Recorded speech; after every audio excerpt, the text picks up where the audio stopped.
So I'm really happy to welcome our three panelists.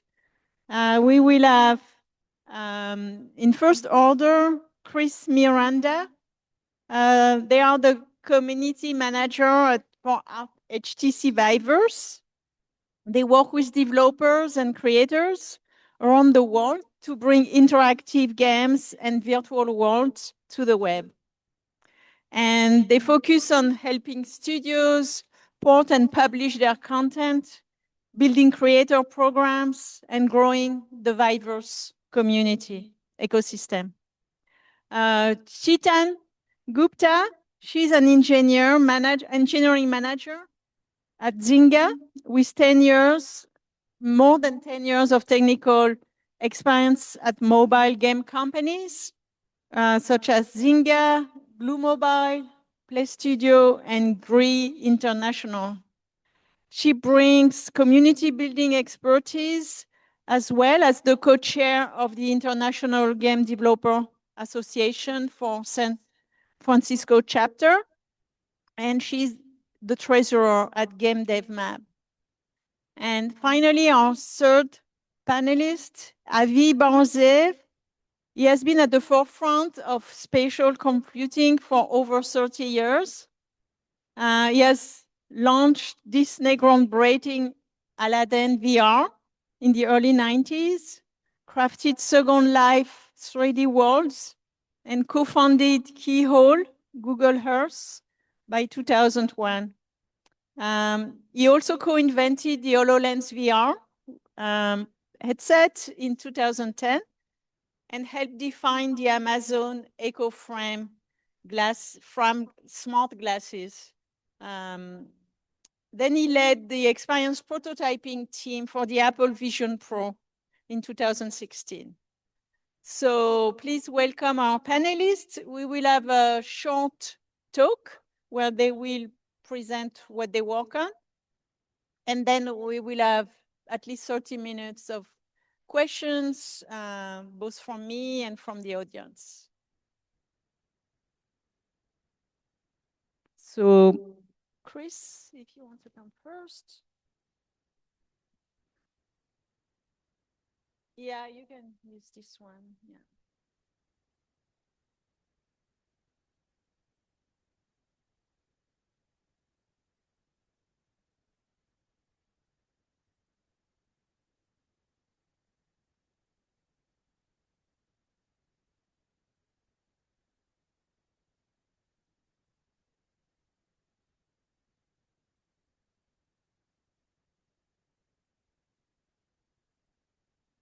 All righty. Thank you, Nat.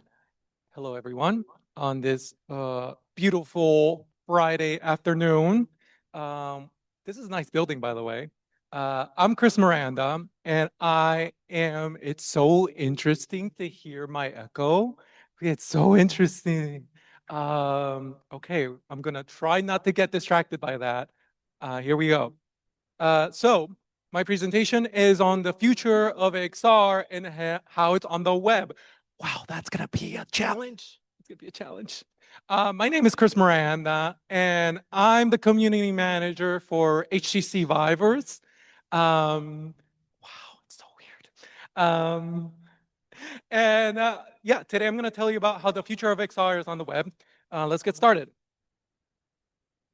If I could get this moving forward.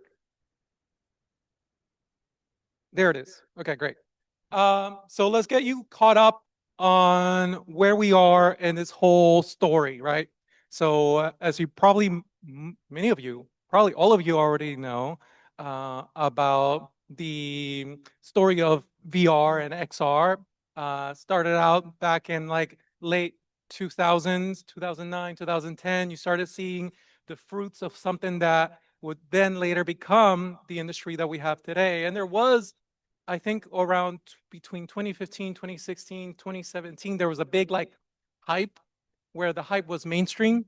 And we're at a point now where companies like Apple, Meta, HTC, and Sony and Google have created a market that is now around $3.58 billion. in 2025. It's not the mainstream market that was promised, but that's okay because the XR market is here to stay. And like the slide says, the hype was cooled, but that development never stopped. And what that means is that all the investments and the research and the products that have been laid out by the VR industry and the XR industry is laying the foundation for the next computing medium. So like the same interface, user interface design basics that work in VR will later work on your smart glasses that are being built.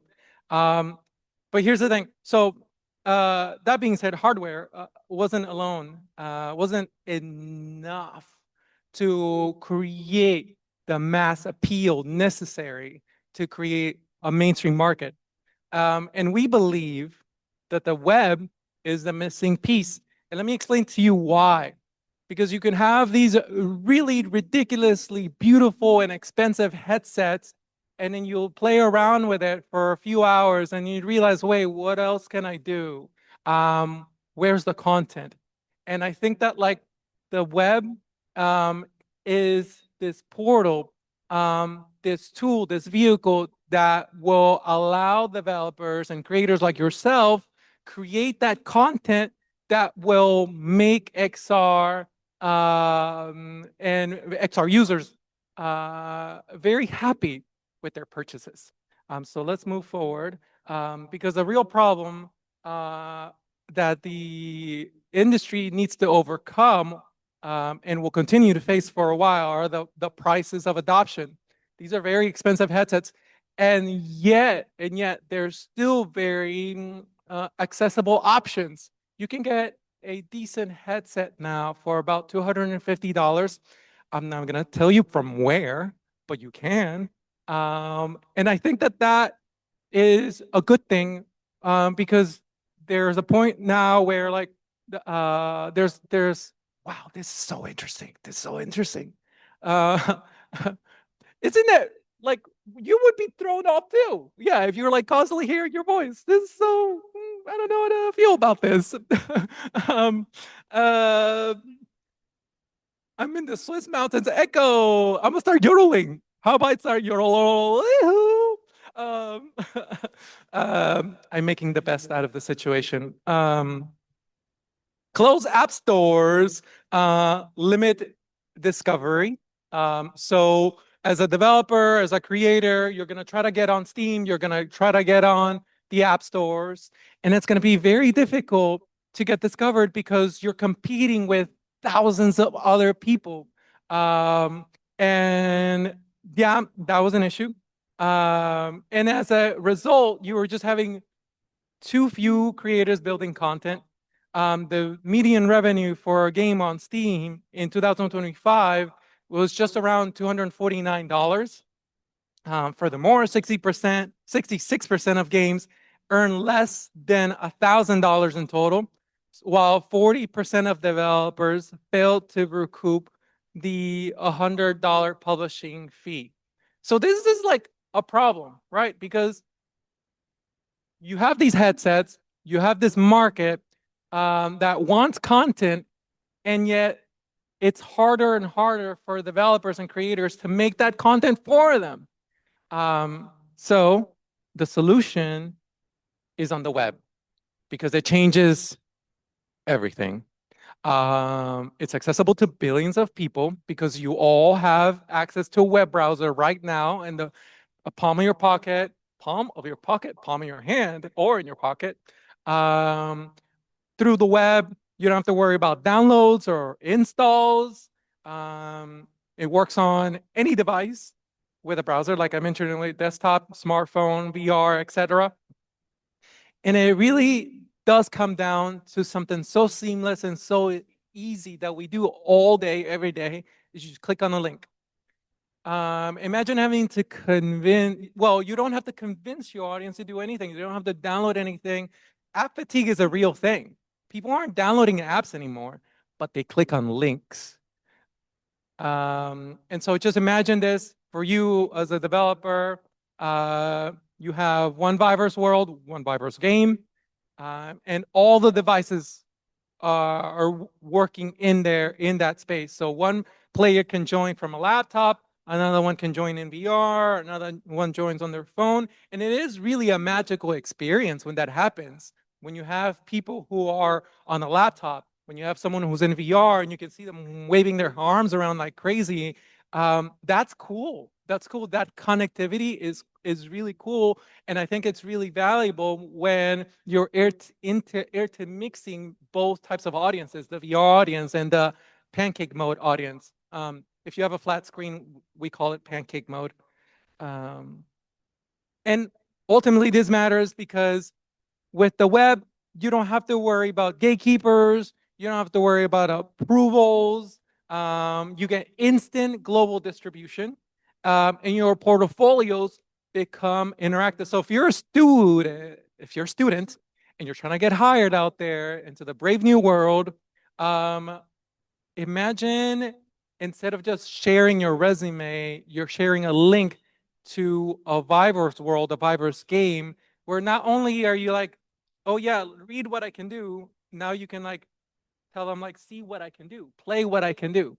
And I think that's very important. And I would be very happy if one of you gets hired thanks to a Viverse portfolio link. So let me know if you do. Why choose Viverse? Like I mentioned earlier, you publish instantly to the web, to mobile and VR at the same time. Thanks to technologies like WebGPU and WebGL, which have made a lot of advances lately, we now have the technology accessible to billions of people. Viverse supports a wide selection of engines. So if you're good at Unity, you don't have to learn a whole new engine. If you're good at Godot, you don't have to learn a new engine. If you're good at Unreal, you might have to learn a new engine. Until we get Unreal compatibility, I'm just going to be honest with y'all. Unreal is a great engine, but they let go of web support around version 4.228, around there. But either way, we'll support you somehow. And another reason why Viverse is worth giving a shot, and give the web a shot, but Viverse in particular, is because we have funding and we have these creator grants available. So you can apply on Viverse right now to get funded to make a game or an experience. And yeah, and the funding can be anywhere between $5,000 and $15,000. Anyone can apply. We're looking for experiences that would take anywhere between 2 to 3 months worth of work. And yeah, hit us up, apply. And what else do we have? Let's share. Yeah. And ultimately, like, why Viverse is very interesting is because this is a new untapped market. And so we're still early enough where if you be a part of this community, you're early enough to be our lighthouse and tell us which direction to go. If you don't like something about our product, you can just jump on our Discord, talk to one of my colleagues or me, and we will work with you to figure out ways to make the platform better. You can't do that with like bigger, larger platforms. You know, that accessibility is something that you have access to today. And so I would encourage you all to take advantage of that. I think I'm starting to get used to this. Just as I am about to get, am I out of time? Oh my God, I spoke for 10 minutes already? Okay, can I get 1 minute really quickly to tell you about the tools? They're great. Start before graduation, publish your project while still a student, build a real portfolio, share your link with employers, stand out instantly. Some of the careers out there: 3D artist, game developer, community marketing, product design. The students who start now win, so start early. Competitions early, like I mentioned earlier. Students today will lead tomorrow. Your advantage is early. Yes. And build something, keep building. And thank you so much for coming to my delayed TED Talk. Sorry, I didn't mean to get you rushed. Yeah, sorry, this microphone is kind of a nightmare, but with the Zoom sharing, that's the only way. I need to escape this, yeah.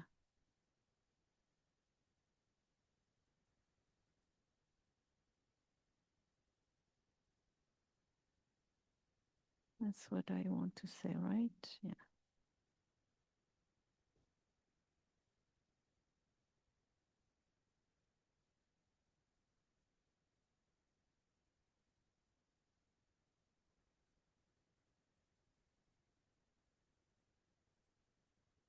Yeah.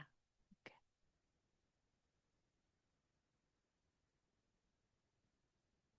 No, I'm not going to change.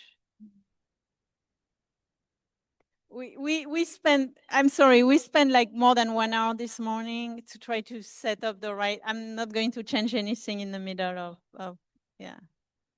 Oh no, why is it doing that?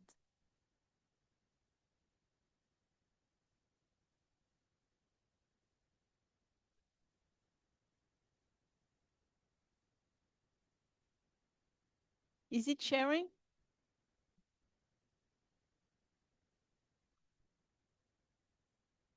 Is it sharing?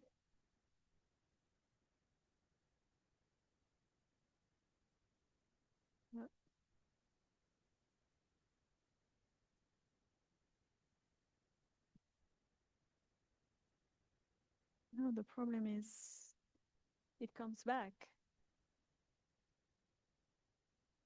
So you won't have your note. I need to change the. Sorry, but that's not. Yeah. Hello, everyone. I think Chris has set a high level with listening to yourself and trying to talk. So I'm going to do my best. Hi, my name is Chitvan. I'm engineering manager at Zynga right now. And two communities I volunteer at are IGDA SF and gamedevmap. I'm excited to tell you all about mobile games. This is my career in mobile games, 10 years and counting. I've been incredibly blessed to work in multiple mobile game companies. Some of these games were built from scratch. 2/3 of them made a lot of money for the companies that I worked at. Some trends that I'll be covering today. Starting from top reports and news from mobile games. So in general, gaming is a growing market. Every year, we have been seeing a rise in revenue.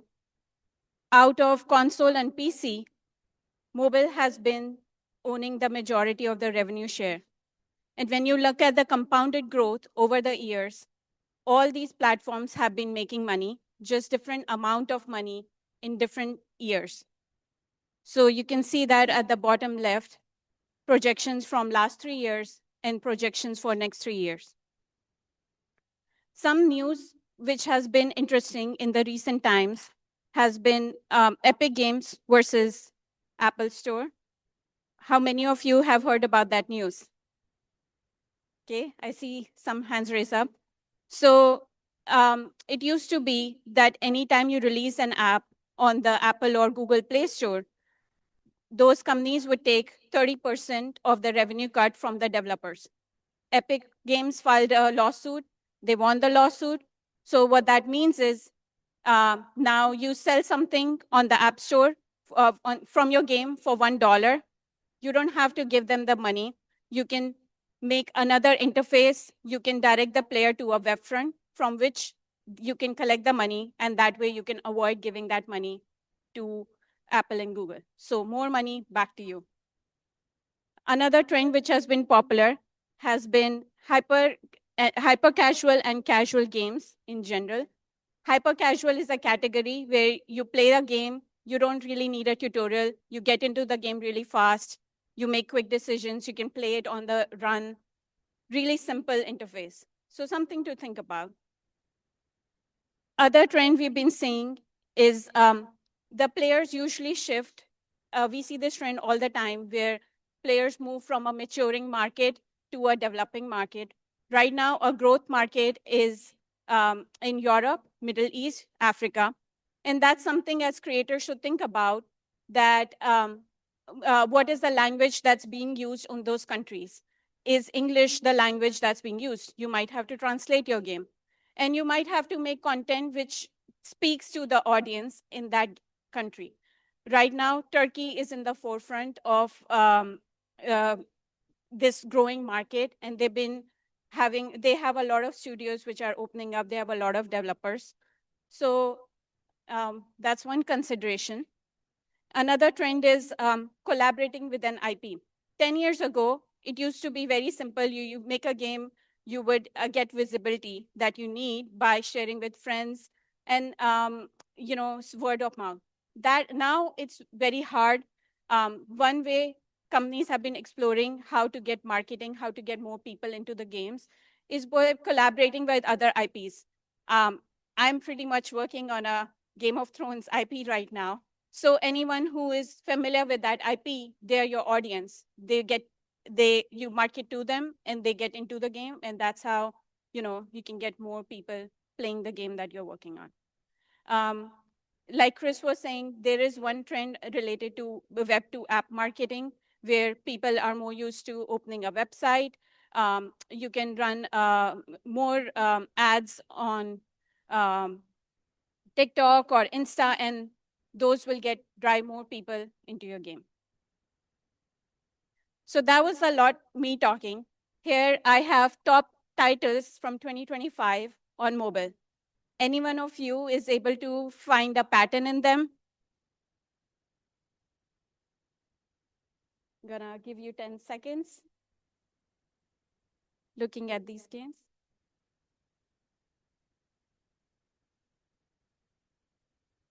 Yeah. Yeah, they usually make a lot of catchy ads. Anyone else?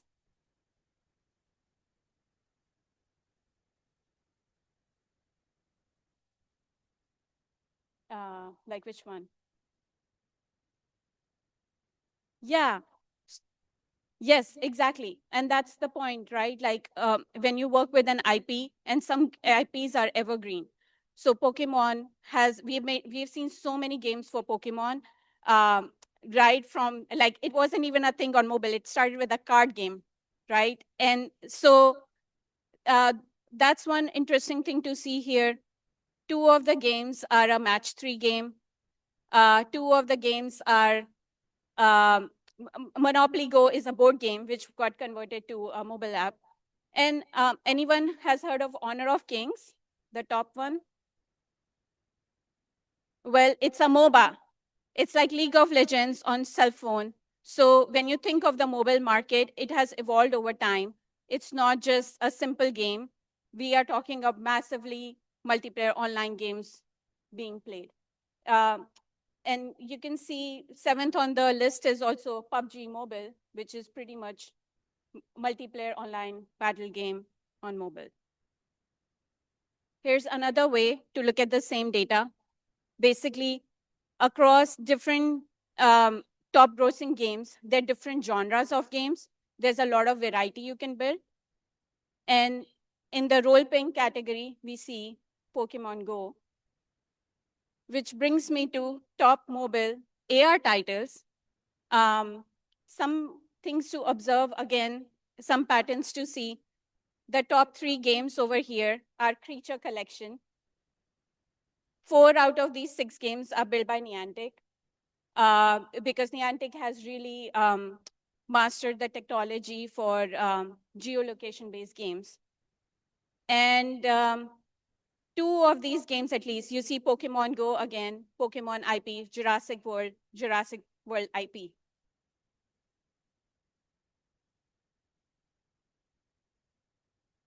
So moving to the state of industry right now in general, we've been seeing reports of mass layoffs.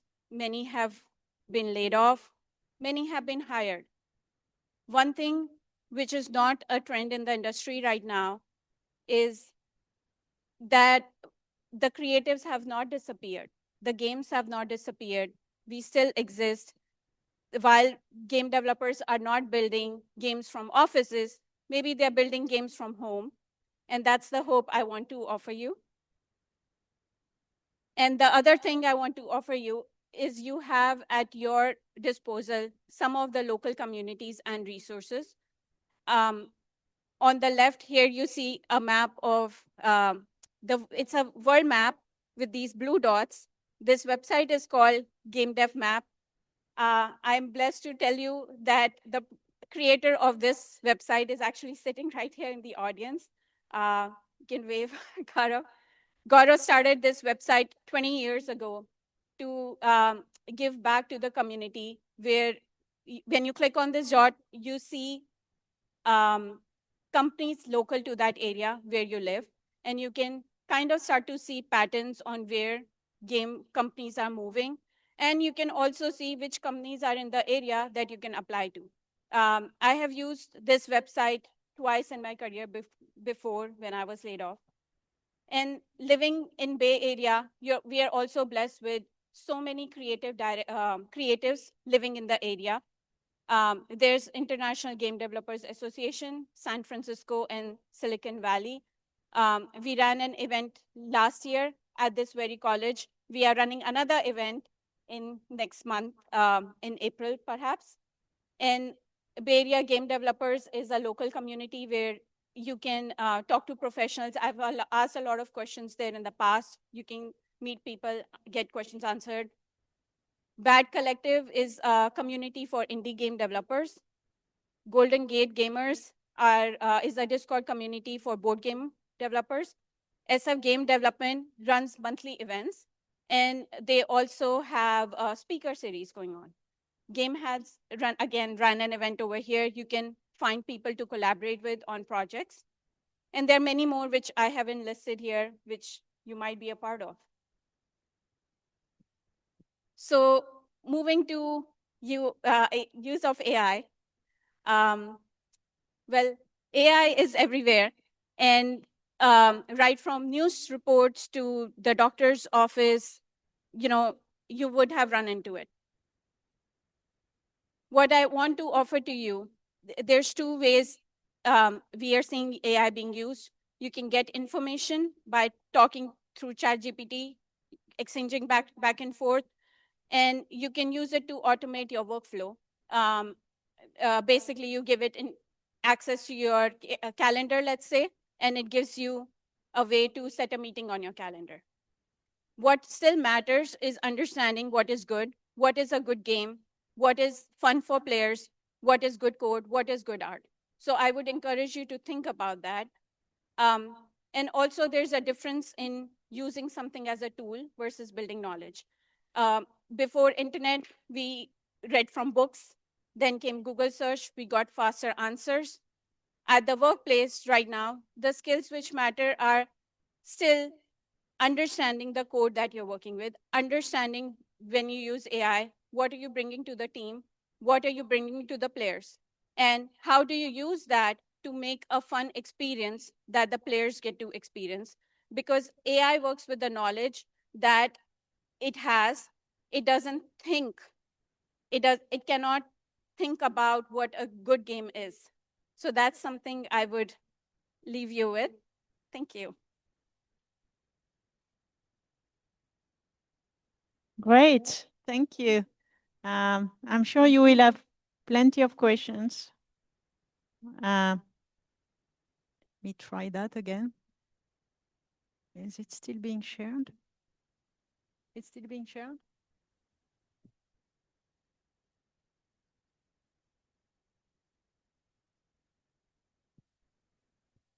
No. You need your notes?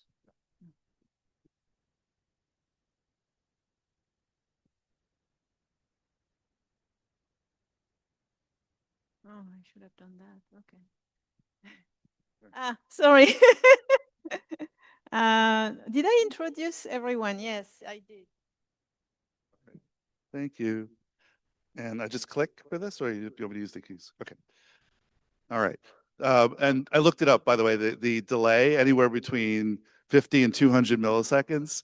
If you feed it back to someone, anyone can try this. Come up later and try it. You can kill your thoughts. There's actually a weapon that was designed to prevent people from speaking that works exactly like this. So good job. So Natalie asked me to come and talk a little bit about ethical AI and relation to XR and games. So it's relevant to the conference and what we're talking about here. And we can talk about all aspects of it. I only have 6 slides. If I finish fast, I have a bonus I'm going to try to find for you that's related to everything else everybody's been talking about. I'll find it later.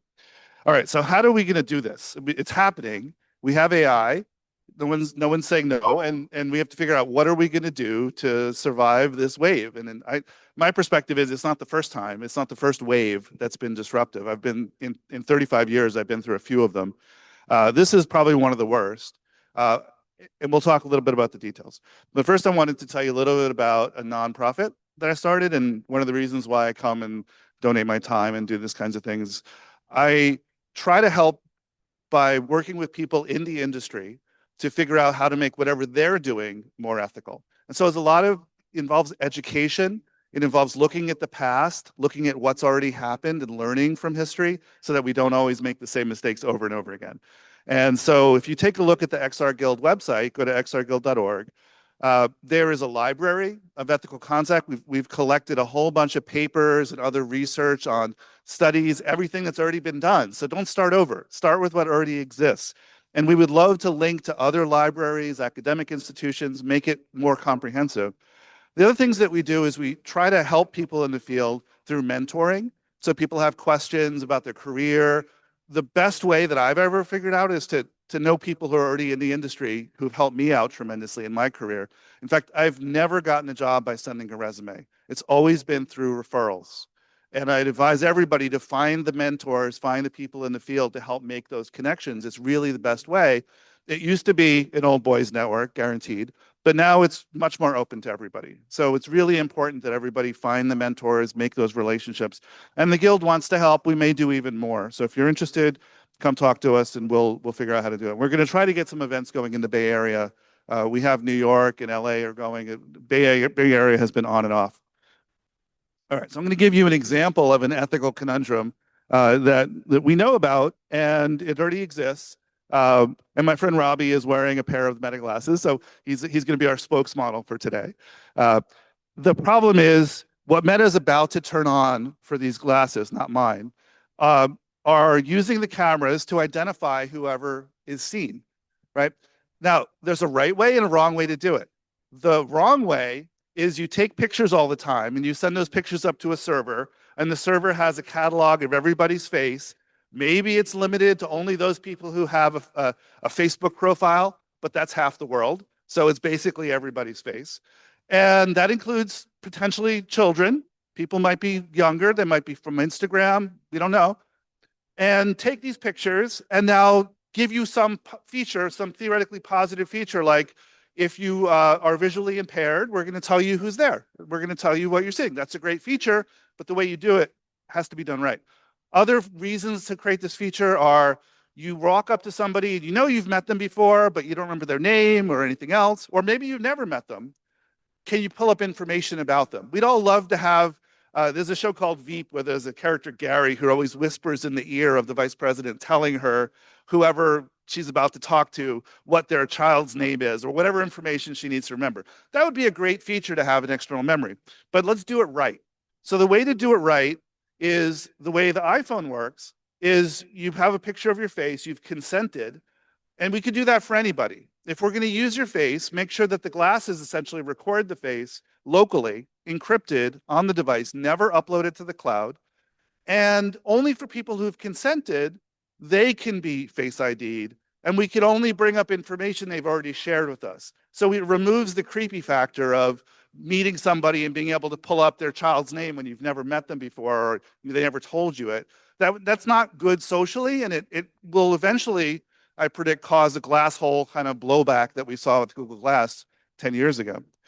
So we can also, as a bonus, make sure that photographs taken in public are protected. So only the people that you know and have consented show up in your photographs or videos or whatever. This is a positive use of generative AI. We can remove the other people who have not consented, blur them, or replace them with duplicates that are anonymized so that they're not the same person, but they show up in your photograph as another person. It's just random.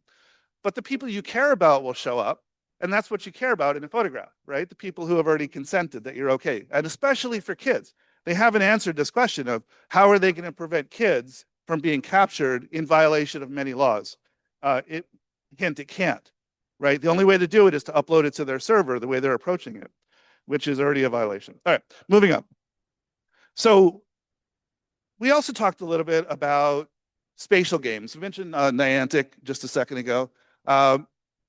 You can imagine in the future spatial games, XR games, that leverage your location, but are a little more immersive than what Niantic is already doing. For example, imagine your favorite IP I won't mention with a character who swings from building to building, can stick on the side of a building, and is a hero and fighting the villains. Imagine standing on the street and playing this game on real buildings or in real rooms. It could be kind of fun, right? Your character is running around doing things and you're looking around. But now think about all the implications. To be ethical, we have to think through all the implications of a game like this. People are now on the street playing this game, ignoring the truck that's coming. They might run out into the street. They might just stand in the way and block traffic or block the sidewalk. They may hurt each other inadvertently in the course of playing a game. That's already happened with Pokemon. You saw that people were racing to a location to catch the Pokemon, and they were running over other people. If they were driving, they might have 6 phones open and they're not watching the road. So there've been a lot of work to make that safer and more ethical. I would just argue it's all good work, but the more you can do up front, the more you can think about what the problems are going to be and try to address them before you ship, the less people get hurt. All right. One of the good questions is, in the future, and I've worked a lot on this problem. I can't say where I've worked on this exactly, but I have spent a lot of time on the problem of real AI AR glasses that don't necessarily have to visualize information. They could be audio-only glasses. They could be visual. But the point is they're smart. They collect a lot of information. And the way to make that safe, in my personal opinion, is to think of it as your shield. The glasses are essentially a second skin. Everything on the inside is yours. That's your information. And the glasses' job is to keep that inside and to not leak the information. That's your personal, private information. But there are times you might want to ask a question like, what are the menus of the restaurants around me? How do I get information? And you should realize that by asking that question, you're giving something away. So just asking the question of what Thai food is near me gives away your location, the fact that you're looking for Thai food, that you're hungry, and that could cause all sorts of things like inundation of advertising or building up of profiles. If it happened to be questions about where is the Planned Parenthood clinic, you can start to see where the things can become very oppressive. So we want that information to stay private. There are techniques to deal with this. One of the techniques for that in particular is we would anonymize the request, kind of like the Tor network. We would send it to a server that proxies and that would send the request out. So it would anonymize and hide your location. All that stuff can be solved. So why isn't it? Why don't we see more of that? Because it's more expensive. It takes more time to think about these things. But ultimately, I'd argue these things become cheaper in the long run because you've solved more of the problems in design. Other really important AI or AR glasses use cases are when you do have a display or really good spatial audio, co-presence becomes one of the killer features. And I'll point to Robbie again in the back because he knows a lot about this. So imagine we didn't have to travel to come here. We could all be virtually present from wherever we wanted to be, but it appears like we're all here. And if you need to visualize it, just think Star Wars holograms, Star Trek transporter without the actual matter transport, the ability to just beam yourself in virtually. That brings up a whole bunch of ethical questions as well. Talking to people that aren't there. It happened when cell phones first came out. People thought that people were schizophrenic because they were talking to the air, but in the future, we'll be talking to people that nobody else can see. And the last one I mentioned, the external memory related to the Face ID or remembering other things about the world. Finally, I'll end up, I promised only 6 slides. This is some science fiction that maybe predate a lot of you, maybe before you were born, but it is good stuff. So you may know about Snow Crash and Ready Player One, but these are 3 things I would highly recommend going out and reading or watching. Denyu Coil is an anime, 26 episodes. Used to only be available in Japan. Now you can get it in the US. Excellent. Gives you a real sense of what happens when kids as young as 6 are wearing glasses. How do they experience the world? They're seeing this layer of magic on top of the world that they can't explain. So it gets into the psychology deeply of how do they experience the world and what kind of mythology do they create. And the other ones, True Names is probably one of the very first immersive worlds stories that is never recognized. And Neil Stevenson, you know, from Snow Crash, Diamond Age, even though a lot of it's about nanotech, the Young Ladies Illustrated Journal is exactly what we're dealing with today. What about a book that has all the world's knowledge that can teach a girl things about the world? How does that work? Really fascinating thought experiments on how that is all going to work. So I will stop there. If I have a minute left, Natalie, help me bring up a slide that we're going to have to Google to find because it's not in my deck. But I'll stop there if not. Okay. Thank you. Want to skip it? Do it later. I was going to show the hype cycle. If Oh. anyone wants to see that. Remember that? Yes, We can find it later. but yeah, okay.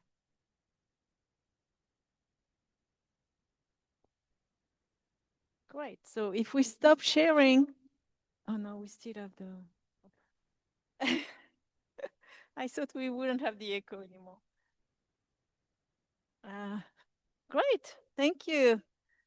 So it was very diverse coverage from web technology to mobile technology to like XR and different ethical problem with AI.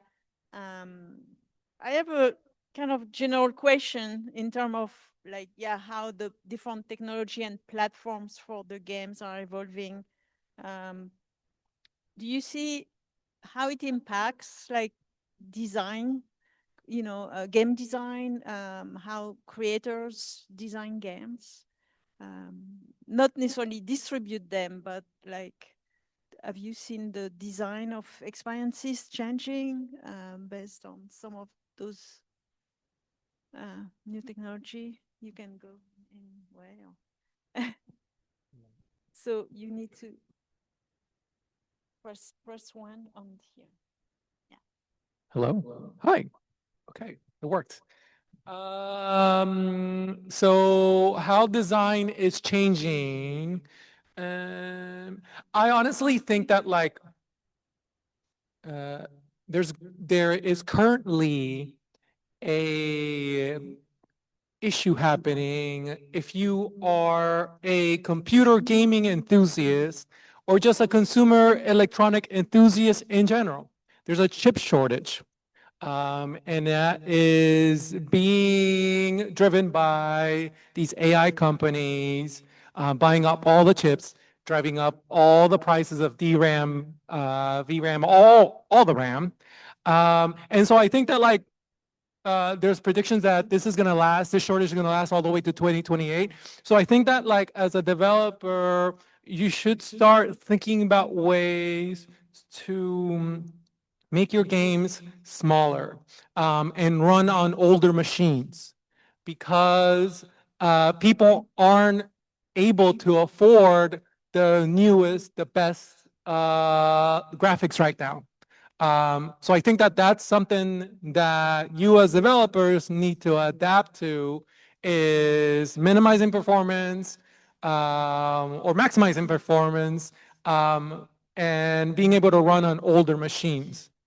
So I think that that's something you need to think about design-wise.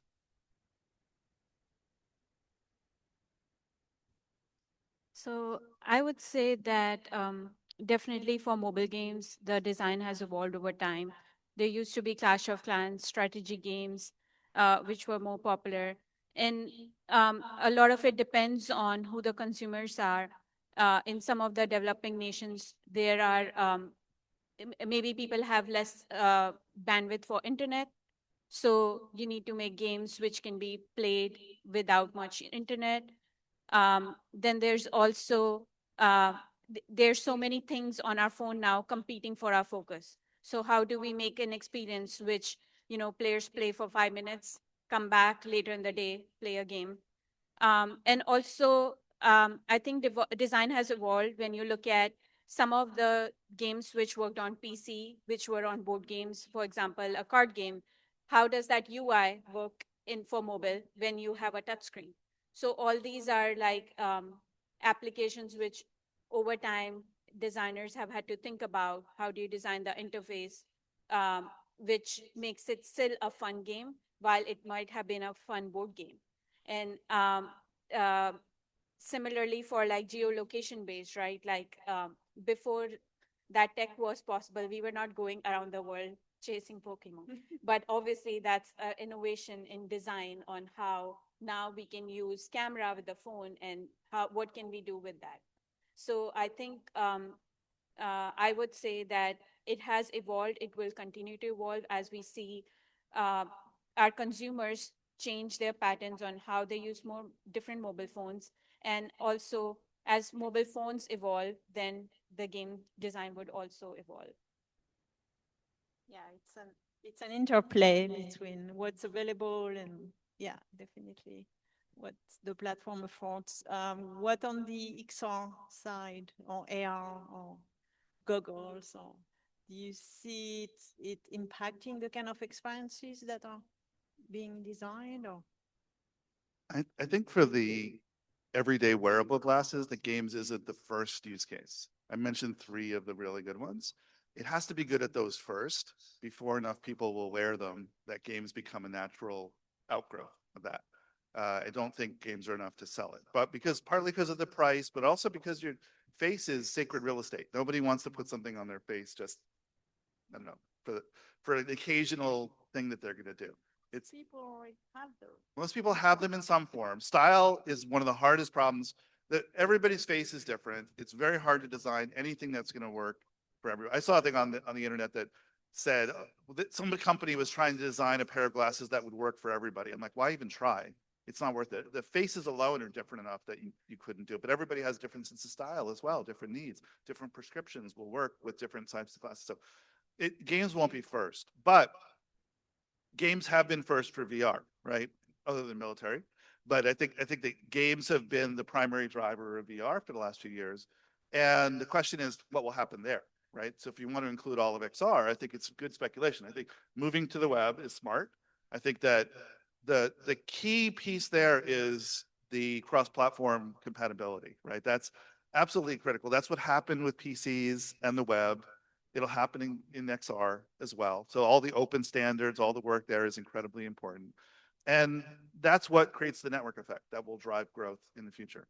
But in the short term, I wouldn't wait for the next Meta glasses to be a good gaming platform. I would advise against that. Yeah, thank you. And so speaking, we have been speaking of like consumers, market, or open source. In terms of the market and where creators, besides, finding a job in a studio, where are their openings? And both of you suggested already, but for independent creators who want to, deploy something, where are the openings right now? Is it like user-generated content on some platforms like VIVERSE or Roblox or whatever, or is it like simple game that reach like the wider audience niche? Where should future creators focus on? Well, you know what I'm gonna say. That is such an easy question for me. Yeah, I think that like one of the things that I want to share with this group. So this is kind of like give you a sneak peek. Next week we are officially launching our VIVERSE Partners Program. And what that means is that you don't have to apply to anything. You can just publish on VIVERSE, and you'll get paid per views or per engagement. And that's something that's being rolled out next week. You're getting front row information right now, so you can get ahead of that. And we're paying at some competitive rates. So there's one answer. Clearly, there are other platforms, other competitors that are doing cool things with the web. Try those too. I don't care. But because ultimately, what we believe is that through the evolution of this technology and the adoption and the mass adoption in it, everyone will benefit. So yeah, try VIVERSE, try others. But the web is where I think there's a lot of opportunity. And so, yeah, but it might be a little biased.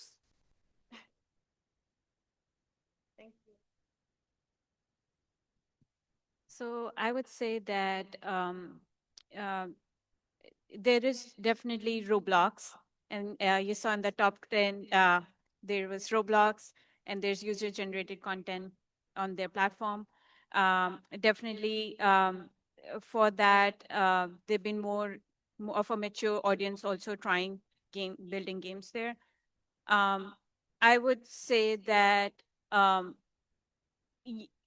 mobile is such an interesting space. We see games all the time, which was built by one person like Wordle and solving a particular case, and it became popular, right? So to me, I think the innovation is still in the design, and the learning is how to build a game which speaks to mass audience, especially because if you're like a smaller individual person, how do you market that?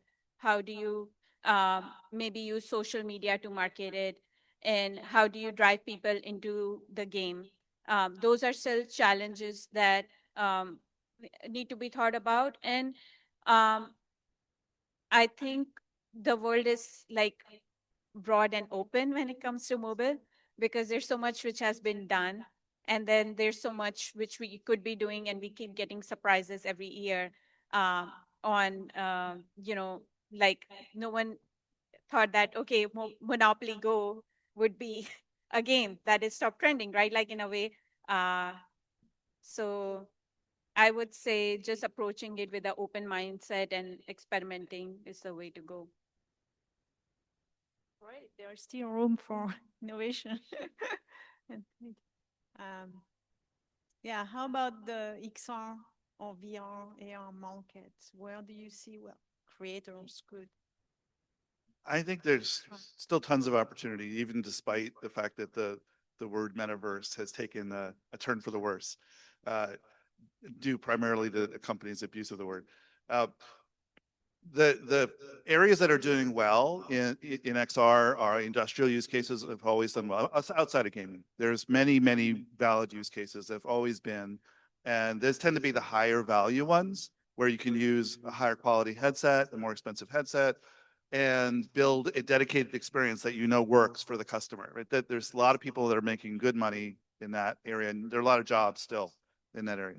So the challenge is the mass market part. If you wanted to do games and you want to do consumer, it's challenging. I think a lot of people have the experience of buying a relatively cheap headset, using it for a while, like you said, not finding enough content, and then putting it down, and it becomes paperweight. And that's not great for longevity. And the companies may put out new products every year or every 2 years, or that's not enough to sustain it. I think if you look at the console market in games, the way they sustain it is by always having a new AAA title that comes out as an anchor, and then selling a lot of ancillary titles. And there's always more stuff to get, right? And Steam has done really well at this, at selling all the games you never bought when they first come out for a couple of dollars. You wind up filling up your library with the relatively cheap games, and you eventually get around to playing them on a holiday or something, but you just your eyes are sort of bigger than your time budget is.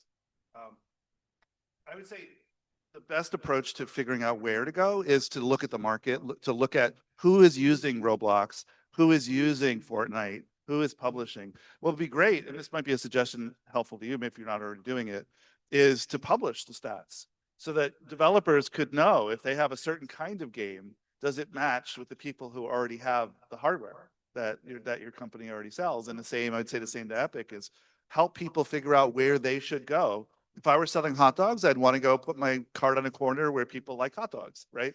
That's the way you find the customers. And so the more information that can be put out, the better. And that will help developers figure out where to target. Ideally, they go everywhere. If that were easy, if there were standards and it were the same everywhere, that would be trivial to do. But right now you have to do unique work per platform. Even though you might use standard tools, there's still unique work to do. So the more ubiquitous that becomes, the easier it is to have your hot dog cart on every corner, and then you can take advantage of wherever it happens to do well. Yeah, thank you. I had many more questions, but I would like to open it to the audience. If you have any questions for any of the panelists, let us know. No? Okay. One? Okay. Hi, thank you for being here.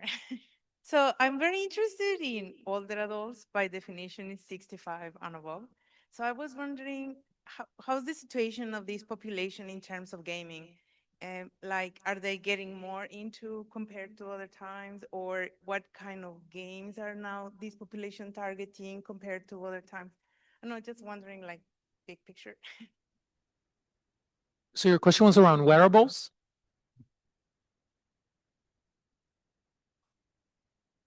I'm not quite there yet.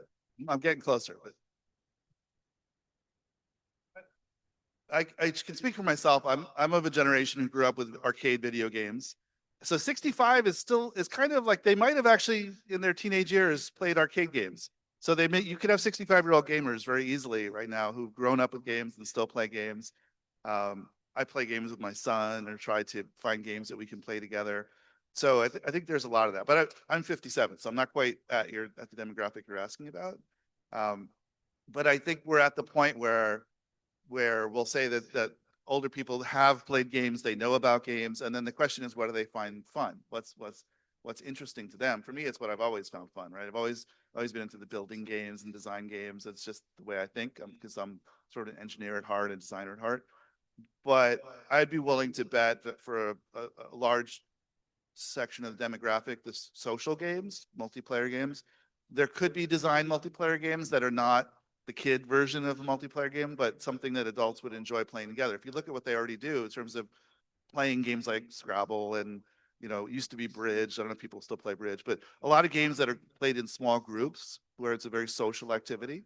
I think as you get older, you focus more and more on relationships and friendships and family and those kinds of things that can bring people together will do the best. It's my sense of it.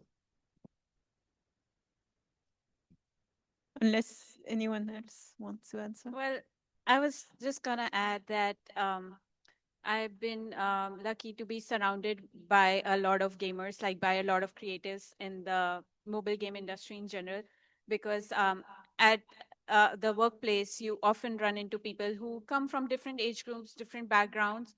And one thing which is always an interesting conversation is what kind of game you're playing. So to me, if someone is a gamer, despite their age, they would be playing something that maybe they were naturally drawn to as a kid. Like if they were drawn to RPG game, maybe they're still playing RPG games, just like a newer version of that. Sometimes people go back to playing older games. In the last 2 weeks, I found 2 people who are playing Final Fantasy games, which is like, Final Fantasy VI or a newer version, like with a similar, gameplay. And I think that's something which is not going away. That's, in fact, the interesting part about our industry, where you can play really old, good games, and you can be enjoying new games. And the fun in that still stays. It's still a good form of entertainment for many of us. Thank you. There is no age to play games. One more question. Thank you, Natalie. I have a question about the words you used because you always talk about games, gamification. And when I was in LA last year, was at WE conference, the XR, the market, when you have money, are more about education, corporate education, or retail, to reinvent the retail experience. So the markets are more for gamification in the retail, fashion, beauty, industry to train, aerospace, industry, automotive. So my vision is that gamification now is more about different industry. So what is your answer about the question? We talk more about immersive multimedia experience now. If you go to the sphere, you don't have VR. It's not really a gamification. So I believe that the industry is shifting to retail again, entertainment. So what do you think of this shift? Help me understand the shift. So it's shifting from VR to retail, or That we shift from the gaming industry, yeah, the skills the gaming industry has now is interesting for other industry, yes, which are retail experience in store, to do a hybrid experience with avatar, for example, for fashion and beauty. And when you train in the aerospace industry, a worker, he use VR experience. And the payback on the project are huge. And we know the gaming industry is in a kind of crisis situation from a financial standpoint. So my point is that the gaming knowledge now is interesting for other industry. yeah. Gaming is the hardest thing you could do. It's so hard to create something that sparks dopamine in the brains of masses of people. It's really hard. And because that is so hard to do, everything else is easier. I have one example. I taught myself Unity because although I was applying to marketing roles when I was job hunting, the fact that I taught myself Unity allowed me to work with tools that worked on the 2D plane, and they were so much easier. And so being able to bring those skills, that knowledge to other industries is how this community, how this organism grows ultimately.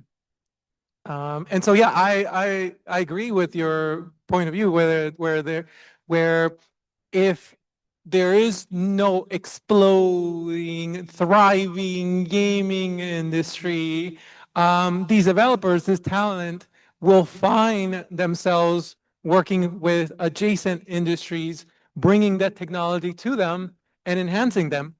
I'll leave you with this. Companies who employ immersive 3D technologies in their products and their presentation and marketing improve engagement by 40%. And so your role, your skills have value. Remember that. A lot of value. Yeah, thank you. Because yeah, we have been talking a lot about like games, but definitely there are a lot of enterprise application, and AV kind of suggested some high-end usage. And actually, the next speaker will be about like developing applications for mental health, and the health industry is a huge industry using this approach. Is there any more question? Thanks. Maybe one for each of the panelists in each of your areas, VR, mobile, and XR. But back to ethics. How do you see the changing landscape of tools to develop technology in your space, especially AI, raising new ethical questions? Where will people's ethical boundaries be tested as they have to navigate job markets or think through development or maybe something else that we don't talk as much about in the media?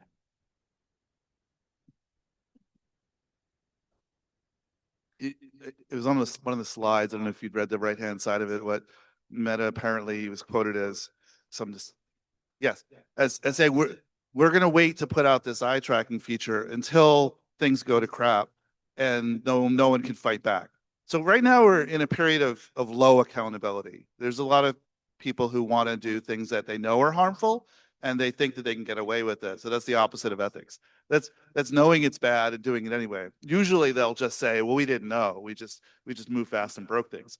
But now they clearly know. And so I would argue there will be accountability. It may take more time because of the present environment, but there has to be accountability at the end of the day. It's just a smarter company would realize that everything that goes around comes around, and that you can mess with things, but it's going to come back to haunt you. If you want to be the trusted product that people put on their face, you better be a trusted company. And you see, this is one of the reasons I chose to work at Apple, because they had just stood up to the government in the San Bernardino case, the terrorist case in 2016. I was like, this is a company that is willing to take a risk to do the right thing. Not that they're perfect, but they stood up. And I wish I would see more of that today. So it's not a great time for ethics, but this is a time to plant the seeds. This is the time to educate people. And I think especially on the front of making sure everybody knows it's up to all of us, that there's no knight in shining armor that comes and makes everything ethical, right? Even the government cannot always work for us. Sometimes it works against us, like now. But if we take on the responsibility ourselves to make sure that everything's ethical, if you had a company full of ethical engineers and designers, it wouldn't matter if the CEO is a psychopath, because they wouldn't be able to hire competent people to do the bad thing. They'd be stuck hiring the smart people who are going to say, no, we're not going to do that. Fortunately, in an environment where people are worried about losing their jobs, they'll push the limits, and they'll do things that they might not have done in other environments. So that's what we have to deal with right now. I can say really quickly, when it comes to ethics, there's two things you should know about HTC. HTC is the privacy company, and we take care of the environment. Those are the two things that we're known for. And so we walk into the challenges that AI poses with those values in our pockets or in our backpack or wherever we carry those values.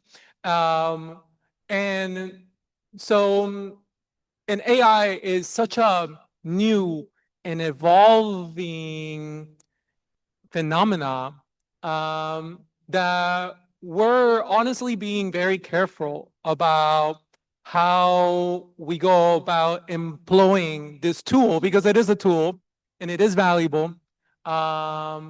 And so, yeah, I don't have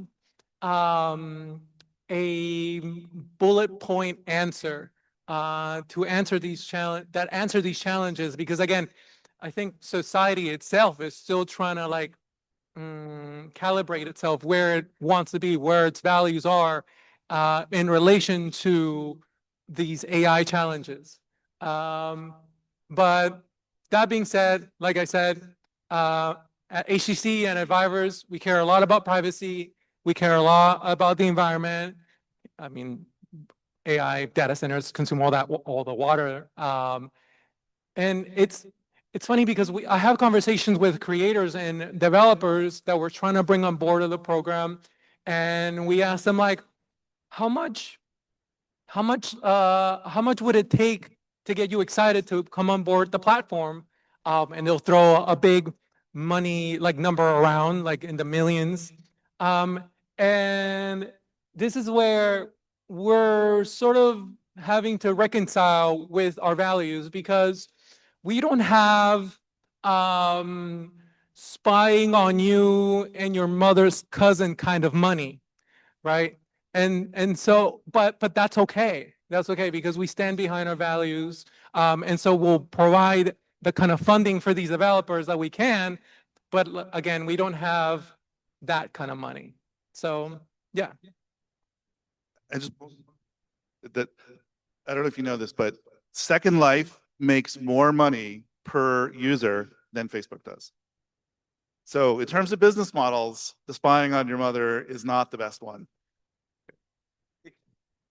I was gonna add really quick that at least from engineering, there is a lot of value, and I believe it will continue to exist in understanding how systems work, because you can prompt AI to give you something, but when it comes to maintaining something for a massive audience, for something to be running consistently at a particular peak of performance, you still need the knowledge base to do that. And you still need the knowledge base to be making the next thing. So while AI is helping speed up some processes, which is kind of tied, which everyone will be a part of, you know, one thing individually we can reflect on is when you're using AI, like this is something I personally do. When I use AI, am I doing something which is like speeding up my process in something which I don't want to do? For example, planning a trip. I don't want to browse 10 blogs and find an itinerary.